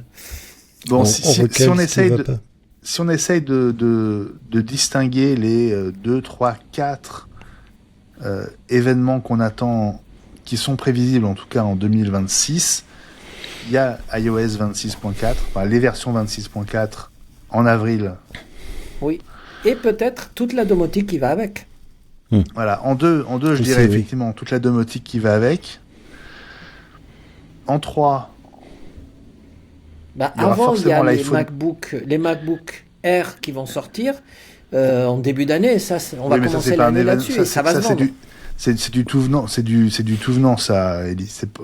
Oui, mais c'est ce Le qui apporte du MacBook Air cash à M5 Apple. va, hein? C'est ce qui apporte du cash à Apple, c'est les machines qui se Oui, vendent oui, tous oui, les non, jours mais dans je les dis pas que c'est pas magasins. important, mais ça va pas faire l'événement, je veux dire. Non, bien sûr. Hein? Donc, Non. Bien sûr. iOS 26.4, toute la gamme domotique, évidemment, hyper importante. Oui. L'iPhone pliant, En Oui. septembre. Entre les deux, WWDC. Le WDC Donc, ouais. surtout. ils Ouais, vont parce que certainement il y a parler l'évolution. de choses, que ce soit pour la domotique pour les développeurs ou que ce soit pour commencer à parler de lunettes. Il y en a qui disaient Apple va commencer à parler de lunettes pour que les développeurs commencent à se préparer à des choses pour la fin de l'année. eh oui, Si les développeurs sont pas prêts, ils peuvent pas sortir des lunettes.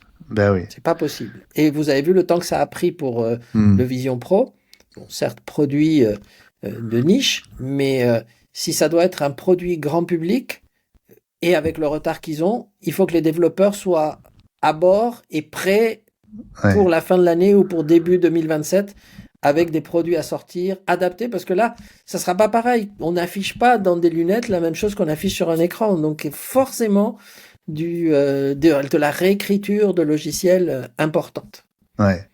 Donc, effectivement, la dub du mois de juin pour peut-être un premier aperçu des lunettes.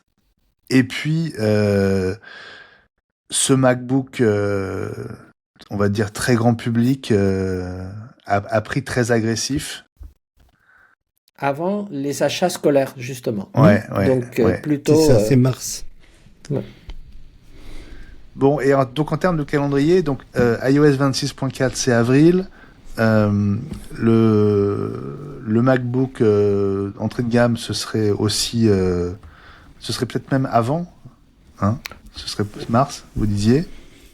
Oui, c'est mars, la saison Si. des achats des différents Ouais, comtés. ouais. Juin pour la WDC et éventuellement un premier aperçu des lunettes, et puis septembre évidemment pour l'iPhone pliant. Voilà en gros Oui. les grands moments qu'on attend du côté d'Apple en 2026. Oui, je pense pas qu'ils vont changer les AirPods parce que les 3 vont durer au moins 2 ans et Ouais. les Pro 3. Peut-être qu'il y aura des AirPods 5, mais les AirPods classiques en 5. Mais bon, ça sera pas, ça sera une évolution, pas une révolution. Ouais. Bon, voilà pour ces prédictions sur l'année 2026 pour Apple. On espère que ça vous a mis en condition pour être prêt à démarrer l'année avec vous. En tout cas, je pense qu'on va vivre une année assez haletante, avec beaucoup d'incertitudes aussi et de défis à relever. Ça promet des épisodes d'iWeek passionnants et passionnés. On passe, les Peut-être amis, 3 keynotes, peut-être Ouais, 3 keynotes au peut-être. lieu de 2, on Oui. sait jamais. Ah ouais, ça, je mise aussi sur plus de keynotes, comme toi, Ellie, hein, sans aucun problème. On passe à nos coups de cœur, à nos cartons de la semaine. Vous avez chacun quelque chose à nous proposer. Ellie, je commence par toi. Allez. Bah, Allez. écoute, moi je reviens à un produit dont on a parlé souvent qui est CarPlay. Et CarPlay dans une Tesla. Parce que ça fait longtemps, en attendant que Tesla le sorte officiellement, si les rumeurs sont vraies.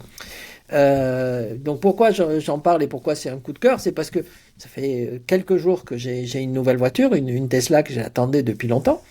Et évidemment, moi, une Tesla, s'il n'y a pas CarPlay, j'y arrive pas. Donc, du coup, il y avait des boîtiers. Je sais que François, on avait essayé un, et on avait eu d'autres, et ils n'étaient pas réactifs. Ils avaient des défauts, compliqués à installer, pas réactifs, etc.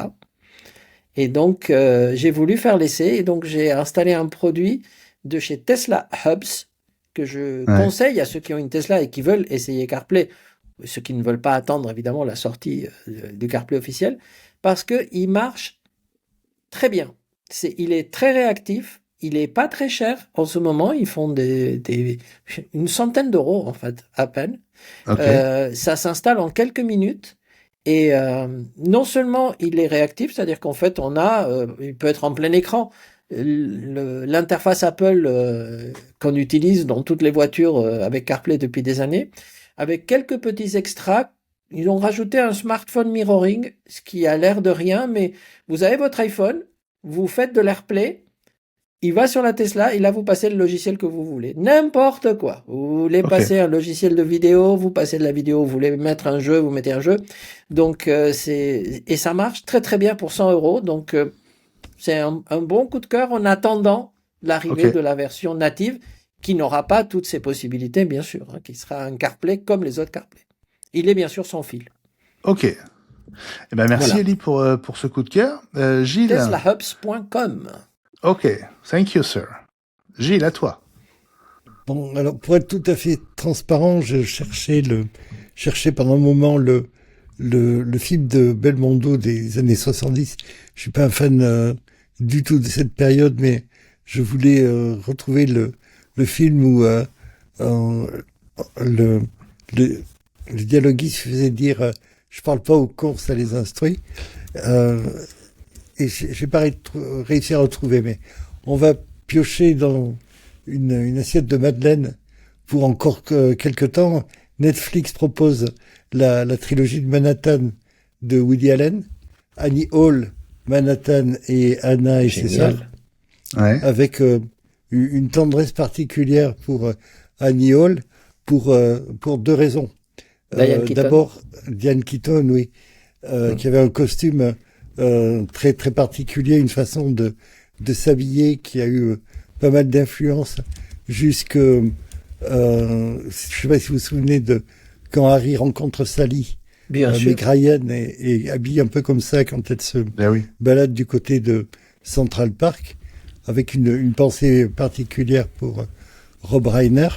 Et puis parce que Diane Keaton est pas si loin d'Apple. On va parler de Steve. Quand Steve a entamé sa traversée du désert et après sa rupture avec je sais plus la chanteuse folk John Baez. John Baez.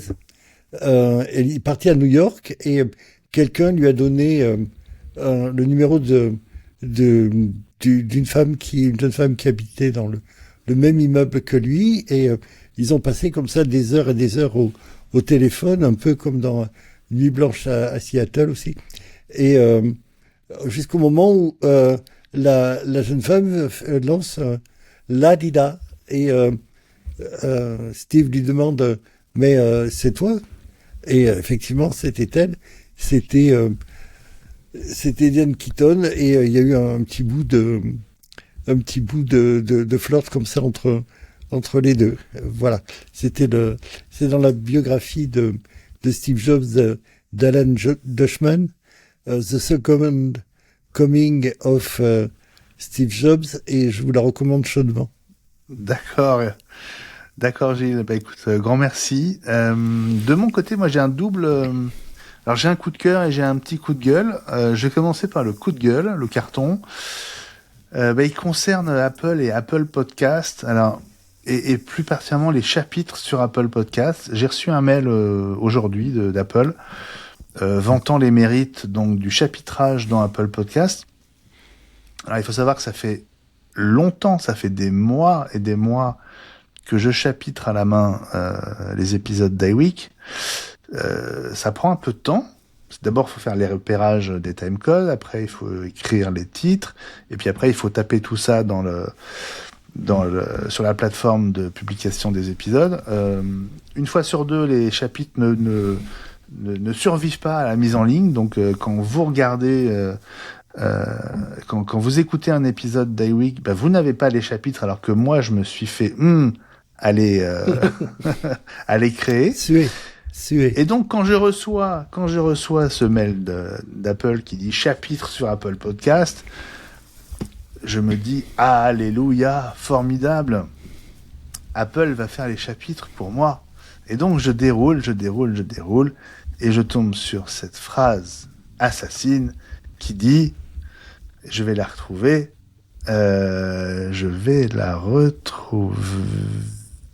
voilà. Les chapitres créés automatiquement sont disponibles à partir d'iOS 26.2. Apple Podcast crée des chapitres pour les épisodes complets en anglais.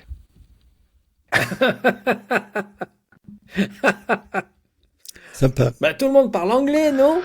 C'est la domination Non, mais- américaine. Non mais sérieusement quoi, sérieusement. Sérieusement, voilà. Donc, pas de création Seriously. automatique pour. Hein, oui, seriously. Donc, pas de création automatique, j'imagine, pour iWeek. Et parmi les règles, parce qu'il y a recommandations pour intégrer vos chapitres personnalisés, parce on peut les créer, toujours les créer manuellement. Voilà, merci Apple, ça fait des mois qu'on le fait déjà, mais bon. Et donc, je vous lis les règles. Donc, il y en a qui sont OK, il y en a qui sont pas OK. Première règle, incluez au moins 3 chapitres. Bon, OK, ça, c'est logique. Deuxième règle, essayez de vous limiter à un maximum de 6 chapitres par heure. OK, bon. Troisième règle, incluez des chapitres si votre épisode dure plus de 10 minutes. C'est notre cas, ça tombe bien. Chaque chapitre doit durer au moins 2 minutes. Pourquoi ? Je ne sais pas. Limitez les titres à 45 caractères maximum et à moins de 5 mots. Alors là, je vous mets au défi de faire un chapitre en 5 mots dans certains cas. Voilà. Non mais, évitez de répéter des mots dans les chapitres. Ah. Mais si on veut. Non, mais c'est l'intelligence artificielle en carton. Ouais, qui mais fait ça. non, mais tu te rends compte du truc ? Utilisez des majuscules en début de mots pour les titres de chapitres. C'est-à-dire qu'il faut que chaque mot commence par une majuscule ? Ou selon le début de la ligne ? Oui, c'est en langue anglaise. Donc, t'as beaucoup moins de... dans les titres, t'as une majuscule à chaque mot, et puis t'as beaucoup moins d'articles. Oui, mais utilisez des majuscules en début de mots Oui, pour les titres de chapitres. Ça veut dire que chaque mot doit commencer par une majuscule. Oui, dans les titres regarde les titres de chansons ou de films, en version originale, ils ont tous une majuscule. Mais pas en français. En anglais. Bah oui, mais moi, c'est un mail en français que j'ai reçu, là. Oui, mais c'est réservé au Ouais. podcast en anglais, d'après ce que j'ai compris. Non, mais tu comprends le truc. Ça fait des mois qu'on peut faire des chapitres et on reçoit ça maintenant. Donc déjà, ils sont complètement déconnectés le timing est pas bon. Et en plus, ils m'écrivent en français pour me dire que le chapitrage ne sera créé que pour les podcasts en anglais. Non, mais sérieusement. Mais le chapitrage automatique ou manuel? Oui, bah c'est ça qui est intéressant. C'est qu'il soit fait automatiquement. Mais ils m'écrivent en français pour me dire que ce ne sera pas disponible, en fait. C'est comme d'habitude. On reçoit les communiqués de presse certains trucs en français, alors que ça n'est disponible qu'en anglais. Voilà, non mais je suis d'accord. Tout ça, il y a pas mort d'homme, etc. Mais voilà, voilà. Comme dit Didier, c'est de l'anglais de Marseille, exactement Didier. Bon, voilà, je voulais juste vous signaler ça pour mais ça sera peut-être un jour localisé. Bien sûr que ça va finir par arriver, mais voilà, je trouve ça quand même assez bancal. J'ai un vrai coup de cœur en revanche, en faisant les recherches pour nourrir cet épisode, je suis tombé sur YouTube sur une vraie fausse keynote. Alors c'est quand même assez étonnant. Je sais pas si vous l'avez vu. Si vous tapez Apple Keynote 2026 ou 2025, 2025, je crois que ça marche aussi, vous allez tomber sur un titre qui ressemble à un titre de vraie keynote, un visuel qui ressemble à un visuel de vraie keynote Apple. Sauf que celle-là dure 12 minutes. Et en fait, c'est une fausse keynote, mais qui ressemble énormément à une vraie, qui a été filmée par un jeune garçon qui s'appelle Asher Dipray. Il a tourné tous ses plateaux, donc on le voit, c'est lui qui présente. Il a observé la gestuelle, le débit des vraies keynotes et c'est très très bien fait. Très très bien fait. En fait, il se place dans la perspective du mois de mars 2026, donc dans 3 mois, et il nous présente ce qu'il suppose va arriver au mois de mars 2026, à savoir l'iPhone 17e, le MacBook qu'il appelle le MacBook E, donc le fameux avec le processeur A18 Pro, et le hub domotique dont les images de rendu sont assez exceptionnelles. Alors évidemment, tout ça est sur la base des rumeurs. Hein. Il y a pas aucune de ces images ne repose sur des plans Apple originaux, mais c'est très très réaliste, c'est hyper bien fait. par exemple, pour le MacBook, il le décline en 4 couleurs. Et donc, on a toute la vidéo de présentation. On voit ces MacBooks. Alors, silver, bleu, jaune et rose. Vraiment, on s'y croirait. C'est étonnant. Vraiment, sur le hub domotique, voilà, je le vois, ça y est. Donc, gros boulot. Voilà. Il s'appelle Asher Dipray. Et la keynote, il l'a intitulée Spring Forward. Si vous voulez trouver ça sur YouTube, vous passerez 12 minutes, sympa comme tout. En plus, tourné autour de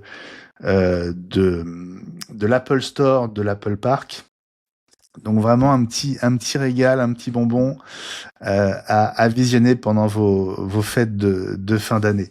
Voilà pour nos cartons et nos coups de cœur, les amis. C'était un grand plaisir de les partager une dernière fois avec vous avant la fin de l'année 2025. Voilà pour cet épisode 259. J'espère que vous avez passé un aussi bon moment que nous à repenser à l'année passée et puis surtout à anticiper 2026. C'était un bonheur, Élie et Gilles, d'être avec vous pour ce dernier épisode de l'année. On se donne rendez-vous évidemment début janvier. Je crois que c'est le 6, si je me trompe pas. 6 janvier. C'est l'Épiphanie. C'est un mardi, si je me trompe pas. C'est les rois mages qui passent. Fabrice sera aux commandes parce que je serai au CES à Las Vegas.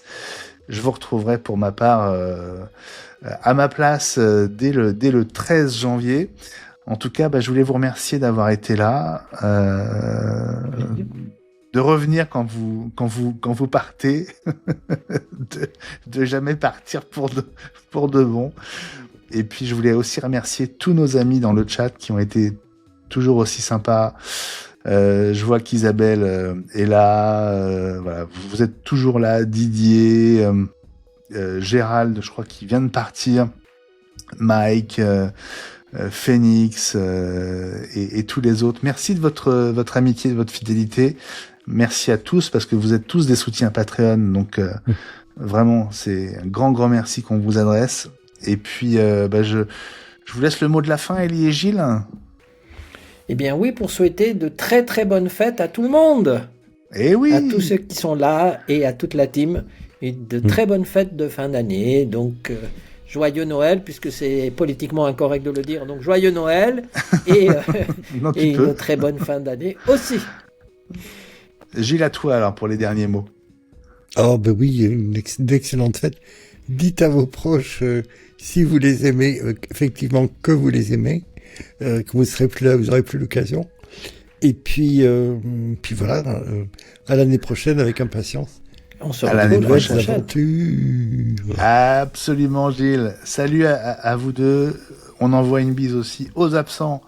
Fabrice Neumann, François Le Truédic et Baptiste Dajon. Grosse bise à tous. Nous aussi, on vous aime. Mike, Isabelle qui nous envoie des cœurs.